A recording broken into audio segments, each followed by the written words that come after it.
என்னுடைய கடந்த வீடியோவில் பைபிளில் இருக்கிற ஒரு வேடிக்கையான காரியத்தை சுட்டி காட்டியிருந்தேன். அதாவது ஆதியாகமம் 2ஆம் அதிகாரத்தில் கடவுள் மனிதனை எப்படி படைத்தார் அப்படின்னு சொல்லப்பட்டிருக்கிற அந்த கதையில் முதல்ல கடவுள் ஆணை படைக்கிறார், ஆதாமை. படைத்ததுக்கப்புறமா அவன் தனியாக இருக்கிறான் அப்படிங்கிறத பார்த்துட்டு அவனுக்கு ஒரு துணையை உண்டாக்கணும் அப்படின்ட்டு அவர் என்ன பண்ணுறாருன்னா, மிருகங்கள் பறவைகளையெல்லாம் படைத்து அவனுக்கு முன்னால் கொண்டு வந்து அதுக்கெல்லாம் பேர் வைக்க சொல்கிறார்.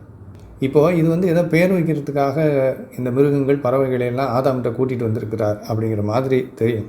ஆனால் அவரை கூட்டிகிட்டு வந்ததுக்கு காரணம் என்னென்னா, அந்த மிருகங்கள் பறவைகள்லேருந்து ஆதாமுக்கு ஒரு துணையை தேடுறதுக்காக இதை பண்ணியிருக்கார்.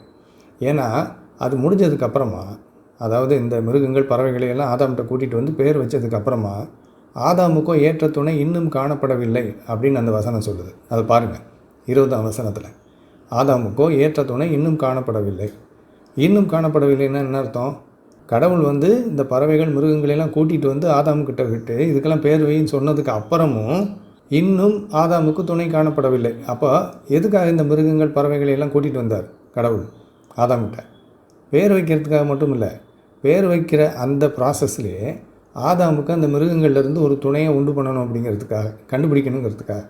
இப்போ இதெல்லாம் முடிஞ்சும் ஆதாமுக்கு இன்னும் ஏற்ற துணை காணப்படவில்லை அப்படின்னு கடவுள் பார்த்துட்டு அதுக்கப்புறமா தான் பெண்ணை ஏவாளை படைக்கிறாருன்னு பைபிள் சொல்லுது அடுத்த வசனத்தில் பார்த்தீங்கன்னா. அப்போது கடவுள் ஆதாமுக்கு ஆணுக்கு மிருகங்கள்லேருந்து ஒரு வாழ்க்கை துணை உண்டு பண்ணுறதுக்கு முதல்ல அவர் ஒரு ப்ராசஸை நடத்தியிருக்கார். இதை பைபிள் தெளிவாக காமிக்குது. இதை நான் அந்த வீடியோவில் சுட்டி காட்டியிருந்தேன். இப்போ இதை பார்த்துட்டு ஒரு கிறிஸ்தவர் ஒரு பதில் கொடுத்துருக்கார்.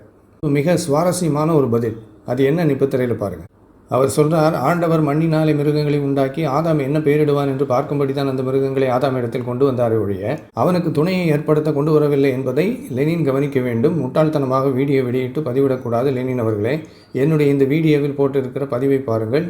லேவியராகமம் என்கிற மோசே எழுதிய புத்தகத்திலே மிருகத்தோடு புணர்ச்சி செய்யக்கூடாது என்று ஆண்டவர் எச்சரித்துள்ளார். அப்படி இருக்கின்ற போது எப்படி ஆதாமுக்கு ஒரு துணையை உண்டாக்குவதற்காக மிருகத்தை அவர் அழைத்து கொண்டு வந்திருப்பார்? இதற்கு லெனின் பதில் கொடுக்க வேண்டும். பொய்யான காரியத்தை பேசி மக்களை ஏமாற்றக்கூடாது அப்படின்னு சொல்கிறார். இவருடைய வாதம் என்னென்னா, லேவியராகமம் அப்படிங்கிற ஒரு புத்தகத்தில், பைபிளில் இந்த ஆதியாகமம் புத்தகத்துக்கு அப்புறமா லேவியராகமம்னு ஒரு புத்தகம் இருக்குது. அதில் கடவுள் மிருகத்தோடு புணர்ச்சி செய்யக்கூடாதுன்னு ஒரு கட்டளை கொடுத்துருக்கார். அதாவது மனிதன் மிருகங்களோட உடல் ரீதியான உறவு வச்சுக்கக்கூடாது அப்படின்னு சொல்லி கட்டளை கொடுத்துருக்கார். அப்படி கட்டளை கொடுத்த கடவுள் எப்படி மிருகங்கள்லேருந்து ஆதாமுக்கு ஒரு வாழ்க்கை துணையை தேடியிருப்பார்? இதுக்கு லெனின் பதில் சொல்லணும் அப்படின்னு எனக்கு எச்சரிக்கை கொடுத்து இந்த கமெண்ட்டை பதிவு பண்ணியிருக்கார். சரி, இது ஒரு சாதாரண விஷயம், கமெண்ட்லேயே இதுக்கு பதில் சொல்லியிருக்கலாம்னா.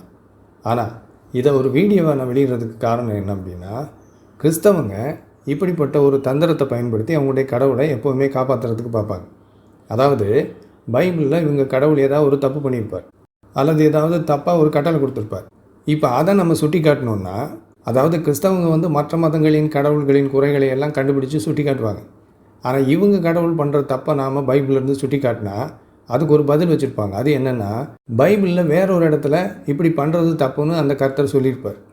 அதை சுட்டி காட்டி பாருங்கள், இங்கே கடவுள் அப்படி செய்கிறது தப்புன்னு சொல்லியிருக்கார், அதனால் நீங்கள் காட்டுற அந்த வசனத்தில் கடவுள் அப்படி செஞ்சார் அப்படின்னு நம்ம சொல்ல முடியாது, நீங்கள் பைபிளை புரட்டுறீங்க அப்படின்னு நம்மகிட்ட சொல்லுவாங்க. அதாவது பைபிளில் ஒரு இடத்துல அந்த கடவுள் ஒரு காரியத்தை பண்ணியிருப்பார், அது தப்பாக இருக்கும். பைபிளில் இன்னொரு இடத்துல அவர் இந்த இடத்துல என்ன செஞ்சாரோ அதை தப்புன்னு அவரே சொல்லியிருப்பார். அதை கிறிஸ்தவங்க சுட்டி காட்டி இங்கே பாருங்கள், கர்த்தர் இங்கே அவர் அதை செய்யக்கூடாதுன்னு சொல்லியிருக்கார், அதனால் நீங்கள் காட்டுற வசனத்தில் கர்த்தர் அப்படி செஞ்சுருக்க மாட்டாருன்னு வாதம் பண்ணுவாங்க. இப்போ ஒரு அரசியல்வாதி ஒரு நபர்கிட்ட லஞ்சம் வாங்கி கையுங்களவமாக மாட்டிக்கிட்டார். உடனே அவரை காப்பாற்றுறதுக்காக அவருடைய ஆதரவாளர்கள் என்ன சொல்கிறாங்கன்னா, இல்லை எங்கள் தலைவர் லஞ்சம் வாங்குறது தப்புன்னு எப்போவுமே பேசுவார், அவர் லஞ்சத்துக்கு எதிராக குரல் கொடுப்பவர் அப்படின்னு அவரை காப்பாற்றுறதுக்கு முயற்சி பண்ணுறாங்க. அப்படி தான் இந்த கிறிஸ்தவங்களும் பேசுகிறாங்க. எங்கள் கர்த்தர் இதை செய்யக்கூடாதுன்னு அங்கே சொல்லியிருக்கார், அதனால் இங்கே அவர் அதை செஞ்சுருக்க மாட்டார் அப்படிங்கிறாங்கல்ல. உலகத்தில் உள்ள எல்லா அரசியல்வாதியுமே லஞ்சம் வாங்குறது தப்புன்னு தான் சொல்லுவாங்க. அதை வச்சுக்கிட்டு அவங்க லஞ்சம் வாங்க மாட்டாங்கன்னு சொல்ல முடியுமா? அதே போல் பைபிளின் கடவுள் ஒரு இடத்துல இப்படி செய்கிறது தப்புன்னு அவர் சொல்லியிருப்பார், ஆனால் அவரே இன்னொரு இடத்துல அந்த தப்பை பண்ணுறாரு. அதைத்தான் நான் சுட்டி காட்டுறேன். இப்போது இவர் சொல்கிறார் இல்லையா, லேவியராகமம் புத்தகத்தில் மிருகத்தோடு உறவு வச்சுக்கிறது தப்புன்னு கட்டளை கொடுத்துருக்கார் கடவுள், அதனால் ஆதியாகமம் 2ஆம் அதிகாரத்தில் ஆதாமுக்கு மிருகங்கள்லேருந்து வாழ்க்கை துணையை அவர் தேடியிருக்க மாட்டார்னு சொல்கிறார்ல. இப்போது கர்த்தர் இப்படி செய்யக்கூடியவர் அப்படிங்கிறதுக்கு பைபிள்லேருந்து ஒரு உதாரணத்தை நான் காமிக்கிறேன், வேறொரு உதாரணத்தை. அதாவது ஒரு இடத்துல இதை செய்யக்கூடாதுன்னு கட்டளை கொடுக்குற அவரே இன்னொரு இடத்துல அவரே செஞ்சுருப்பார். அதை எதை தப்புன்னு சொல்கிறாரோ அதை. இப்போ முதல்ல இவர் லேவியராகம புத்தகத்தில் மிருகத்தோடு மனிதன் உறவு வச்சுக்கக்கூடாதுன்னு சொல்லியிருக்கார் அப்படின்னு சொல்கிறார் இல்லையா? அந்த வசனங்களை பார்ப்போம். லேவியராகமம் 18ஆம் அதிகாரம் 23ஆம் வசனம். யாதொரு மிருகத்தோடும் நீ புணர்ச்சி செய்து அதனாலே உன்னை தீட்டுப்படுத்த வேண்டாம். இப்படி கர்த்தர் இங்கே கட்டளை கொடுத்துருக்கார். அதனால ஆதியாகமம் 2ஆம் அதிகாரத்தில் ஆதாமுக்கு மிருகங்கள்லேருந்து ஒரு வாழ்க்கை துணையை கர்த்தர் தேடி இருக்க மாட்டார்னு இவர் வாதம் பண்ணுறார். இப்போது இதே அதிகாரத்தில் இந்த லேவியராகமம் 18ஆம் அதிகாரத்தில் 23ஆம் வசனத்தை தான் இவர் சுட்டி காட்டுறாரு. அதே அதிகாரத்தில் 9ஆம் வசனத்தில் கர்த்தர் என்ன சொல்கிறார் பாருங்கள். உன் தகப்பனுக்காவது உன் தாய்க்காவது வீட்டிலாகிலும் புறத்திலாகிலும் பிறந்த குமாரத்தியாகிய உன் சகோதரியை நிர்வாணமாக்கலாகாது. இங்கே என்ன சொல்கிறார்? ஒரு மனிதன் தன்னோடு பிறந்த சகோதரியை திருமணம் செய்யக்கூடாது, அவளோட உடல் ரீதியாக உறவு வச்சுக்கக்கூடாதுங்கிறார். இங்கே மட்டும் இல்லை, 11ஆம் வசனத்தை பாருங்கள். உன் தகப்பனுடைய மனைவியினிடத்தில் உன் தகப்பனுக்கு பிறந்த குமாரத்தியை நிர்வாணமாக்கலாகாது, அவள் உனக்கு சகோதரி. அடுத்து லேவியராகமம் 20ஆம் அதிகாரம் 17ஆம் வசனத்தை பாருங்கள். ஒருவன் தன் தகப்பனுக்காவது தன் தாய்க்காவது குமாரத்தியாயிருக்கிற தன் சகோதரியை சேர்த்து கொண்டு அவன் அவளுடைய நிர்வாணத்தையும் அவள் அவனுடைய நிர்வாணத்தையும் பார்த்தால் அது பாதகம். அவர்கள் தங்கள் ஜனங்களின் கண்களுக்கு முன்பாக அறுப்புண்டு போக கடவர்கள். அவன் தன் சகோதரியை நிர்வாணப்படுத்தினால் அவன் தன் அக்கிரமத்தை சுமப்பான். அடுத்தது உபாகமம் 27ஆம் அதிகாரம் 22ஆம் வசனம் என்ன சொல்லுது பாருங்கள். தன் தகப்பனுக்காவது தாய்க்காவது குமாரத்தியாகிய தன் சகோதரியோடே சயனிக்கிறவன் சபிக்கப்பட்டவன் என்பார்களாக. ஜனங்கள் எல்லாரும் ஆமென் என்று சொல்ல கடவர்கள். இந்த வசனங்கள் என்ன சொல்லுது? ஒரு மனிதன் தன்னுடைய அப்பா அம்மாவுக்கோ அல்லது அப்பாவுக்கோ அல்லது அம்மாவுக்கோ பிறந்த ஒரு பெண்ணை திருமணம் பண்ணக்கூடாது, அவளோட உடல் ரீதியாக உறவு வச்சுக்கக்கூடாது. அப்படி செஞ்சால் அவன் சபிக்கப்பட்டவன் அப்படின்னு சொல்லுது இல்லையா? அப்போ கர்த்தர் இங்கே கிளியராக என்ன சொல்கிறார்? சகோதரனும் சகோதரியும் கல்யாணம் பண்ணிக்கக்கூடாது, அவங்க 2 பேரும் உடல் ரீதியாக உறவு வச்சுக்கக்கூடாது, பாலியல் உறவு வச்சுக்கக்கூடாது. அப்படி பண்ணால் அது பாதகம், அப்படி பண்ணுறவங்க சபிக்கப்பட்டவர்கள் அப்படின்னு சொல்கிறார். கிளியராக சொல்கிறார்ல.